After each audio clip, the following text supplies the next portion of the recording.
Wala na, naubos na nak. Naubos na, sorry. Hindi pwedeng marami sobra eh. O simutin mo na lang kutsara.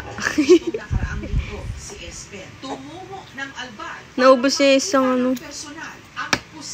Ay, half lang pala. Half lang na ito. Diba? Dungis. Bitin pa siya. Grabe naman ang anak ko. Napakatakaw naman. Nabitin.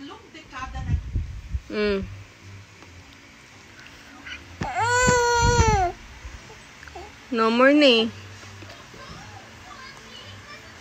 No more na. Kawawa naman. Basta naninimot na ng kamay. Diba? Dungis. Ubus na po. Oh, ayan na lang. Kutsara na lang sa'yo. Ubus na eh.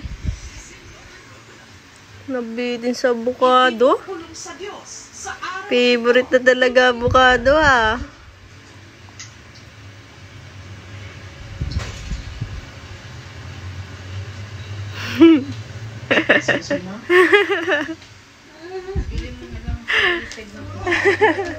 Nabitin mama.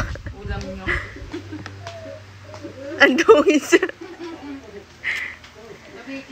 Opo. Binigay ko na sa kanya kutsara. Nagagalit kanina eh.